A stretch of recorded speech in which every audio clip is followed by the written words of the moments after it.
Bharatiya Janata party के राष्ट्रीय प्रवक्ता संदीप पात्रा ने अजमेर में भाजपा के मीडिया कार्यालय पर प्रेस वार्ता आयोजित की। प्रेस वार्ता में उन्होंने राजस्थान की कांग्रेस सरकार पर जमकर निशाना साधा।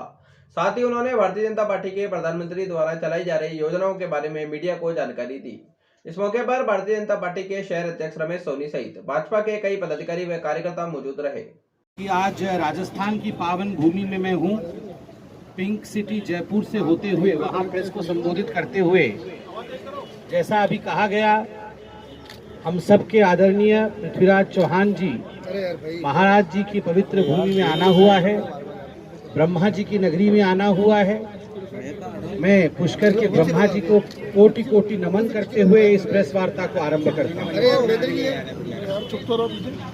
जहाँ तक राजस्थान के चुनाव का संबंध है, पूरे भारतवर्ष में एक लोकतांत्रिक प्रक्रिया के अंतर्गत सभी राजनीतिक दल जो चुनाव लड़ते हैं, चुनावी समय में, चुनावी समर में अपने अपने विषयों का प्रतिपादन करते हैं। ये हमारे लोकतंत्र की सुंदरता है।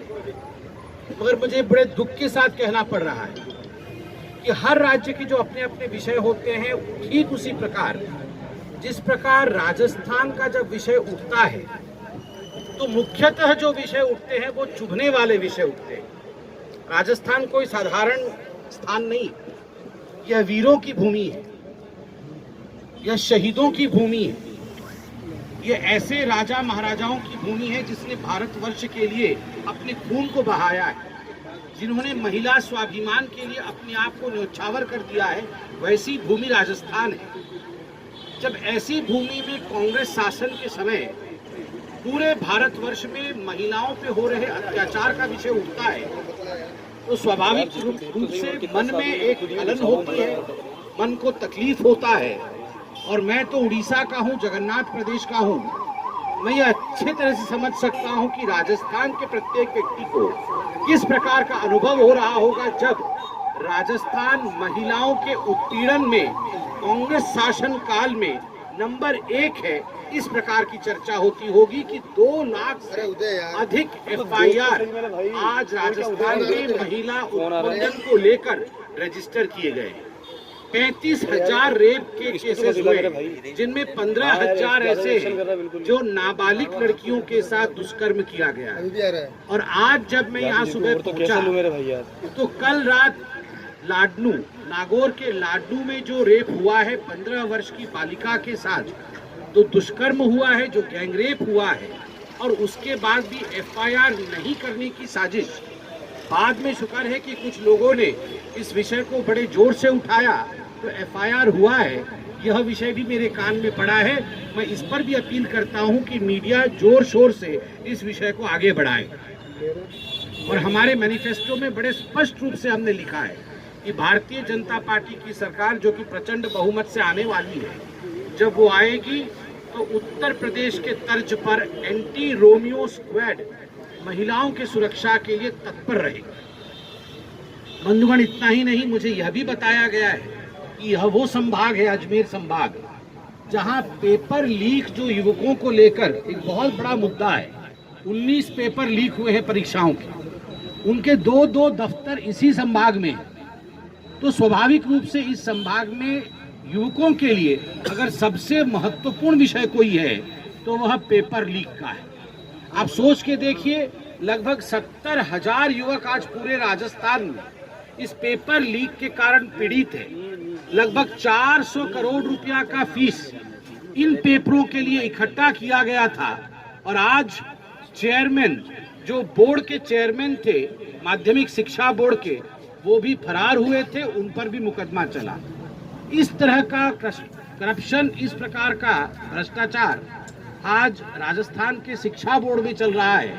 भारतीय जनता पार्टी ने स्पष्ट किया है, यदि हम सत्ता में आएंगे तो यह जो आरोपी हैं ये सलाखों के पीछे होंगे और हम SIT का भी गठन करेंगे, ताकि पेपर लीक मामले में जो सच है, कांग्रेस के कौन लोग इसमें इन्वॉल्व हैं, वो अभी सामने आएगा।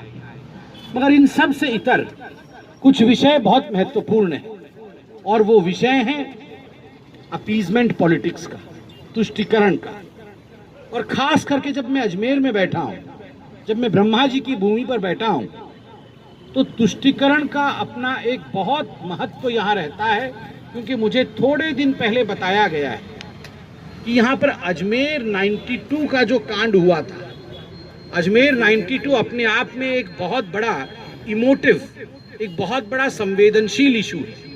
इस पुण्य भूमि में ऐसे भी कुछ लोग थे, मेरी तो रूह कांप उठती है जब मैं ये सोचता हूँ कि हमारी बहनों के साथ, हमारे परिवार के सदस्यों के साथ इस प्रकार का व्यवहार किया गया कि कई बहनों ने आत्महत्या तक की, और 1992 में किया, और उसकी गूंज अभी तक है।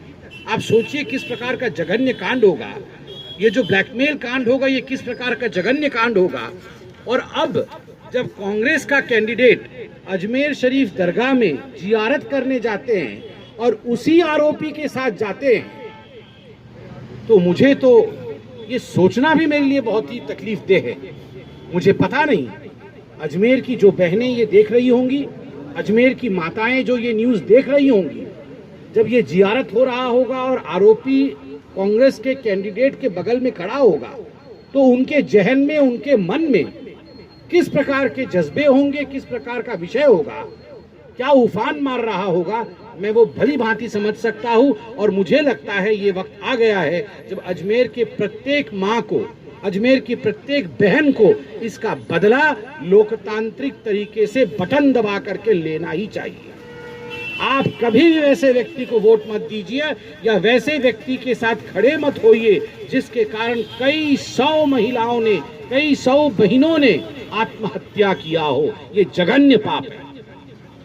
और कन्हैया लाल तेली, जिनका गला रेत करके हत्या कर दिया गया आतंकवादियों द्वारा, तुष्टीकरण के कारण सरकार ने उन्हें बचाने की भी कोशिश की, मगर हम लोगों ने आवाज बुलंद की।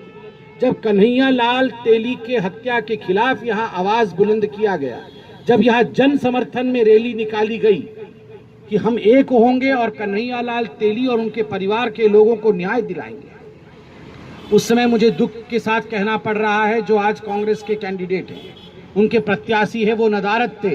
मुझे बताया गया है वो उस रैली में नहीं थे, उस रैली का समर्थन भी नहीं कर रहे थे। मगर जब कन्हैया लाल तेली को मारने वाले आतंकवादी उनके प्रति संवेदना रखते हुए, और कन्हैया लाल के लिए जो लोग यहाँ पर न्याय मांग रहे थे, उनके खिलाफ जब यहाँ पर कुछ लोग उतरते हैं, उनके साथ शायद वो प्रत्याशी उतरा है। मुझे इस प्रकार से बताया गया है। अगर ये सच है तो यह भी रोंगटे खड़े करने वाला विषय है। अब दिक्कत इतनी है कि कुछ लोग हैं जो समझते नहीं। आप सोच के देखिए, आप जरा सोच के देखिए, 500 वर्षों से हिंदू समाज, और जब मैं हिंदू समाज कहता हूं, हिंदू समाज का अर्थ विभाजनकारी नहीं। कोई विधायक कुछ नहीं बोला, और आप वापस पानी की बात। देखिए, जहां तक पानी का सवाल है, पूरे हिंदुस्तान में हर घर नल योजना, नल से जल योजना, पहली बार प्रधानमंत्री नरेंद्र मोदी जी ने इस संवेदना को ध्यान में रखते हुए पूरे भारतवर्ष का आरंभ किया है। यह एक अभिनव योजना है, हर जगह आरंभ हो रहा है। किस प्रकार घर घर पानी पहुंचे, उसकी चिंता हमारे यशस्वी प्रधानमंत्री नरेंद्र मोदी जी कर रहे हैं। सर, आपने सबके साथ की विकास की बात करी, इकबाल और घनश्याम के न्याय की बात भी करी, लेकिन बीजेपी ने जो टिकट वितरण किया है उसमें मुस्लिम को एक को भी टिकट नहीं दिया। नहीं, हमारी जो टिकट वितरण का प्रणाली है उसका एक ही क्राइटेरिया होता है, और वो होता है विनेबिलिटी। विक्ट्री किसकी होगी, जीत किसकी होगी, उसके आधार पर टिकट दिया जाता है। हम यह नहीं देखते हैं कि कौन हिंदू है और कौन मुसलमान है। जो जीत सकता है टिकट उसी को मिलेगा। यूनुस खान तो लगातार जीत रहे थे आपकी पार्टी से, मंत्री रहे। कोई बात नहीं है, सर्वे की रिपोर्ट के अनुसार